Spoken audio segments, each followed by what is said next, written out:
Hi guys, welcome back to our channel. ఈరోజు నేను 5 useful tips అయితే చెప్తున్నానండి. టిప్ 1 అయితే వచ్చేసి, మార్కెట్ నుంచి ఫ్లవర్స్ తెచ్చినప్పుడు కవర్లో వేస్ట్గా పెటల్స్ అనేవి ఉంటాయండి.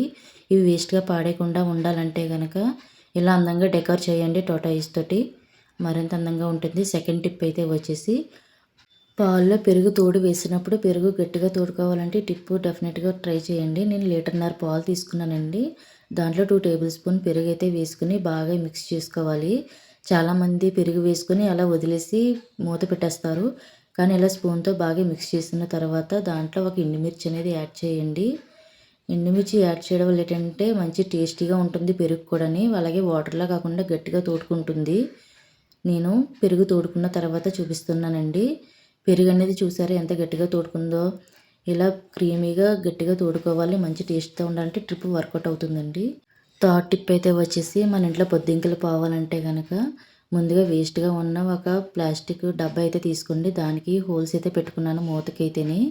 ఇలా హోల్స్ పెట్టిన తర్వాత ఇవన్నీ బాక్స్లో వేసుకోవాలి. నేను ఫస్ట్ అయితే నాప్కిన్ బాల్స్ అనేవి 3 వేసుకున్నానండి. తర్వాత వచ్చేసి మిగతావి కూడా వేసుకోవాలి. ఒకటి యాడ్ చేసుకోవాలి.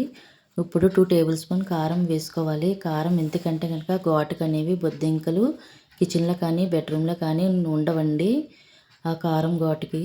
తర్వాత మిగతావి కూడా యాడ్ చేసుకోవాలి. దాల్చిన చెక్క, లవంగాలు యాడ్ చేసుకోవాలి.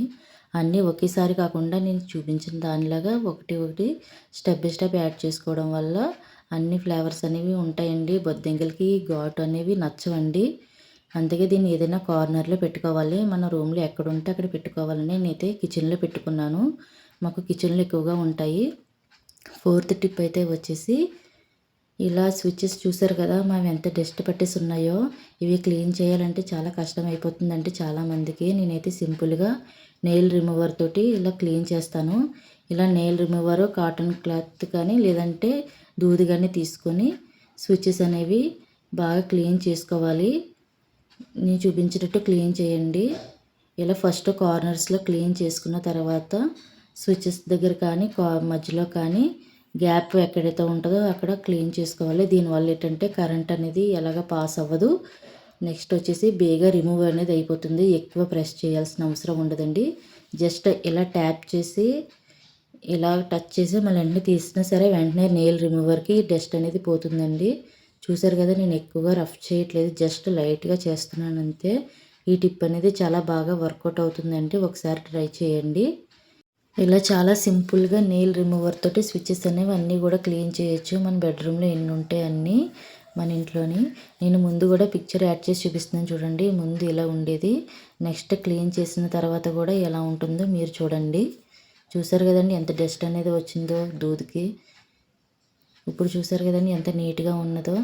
ఇలాగ అన్ని స్విచ్చెస్ కూడా మీ ఇంట్లో క్లీన్ చేయండి. టిప్ అయితే కనుక చాలా బాగా వర్కౌట్ అవుతుందండి. ఒకసారి ట్రై చేయండి. ఏదైనా కర్రీలో ఆయిల్ ఎక్కువైనప్పుడు ఇలా ఐస్ క్యూబ్స్ ఒక గ్లాస్లో వేసుకొని కూర మధ్యలో పెట్టుకుంటే సరిపోతుందండి. ఇలా ఆయిల్ అనేది గ్లాస్కి అంటుకుని వచ్చేస్తుంది. అంతేనండి. మన 5 టిప్స్ కనుక యూస్ఫుల్ అయినట్టయితే కనుక కామెంట్ చేసి, లైక్ చేసి, షేర్ చేయండి.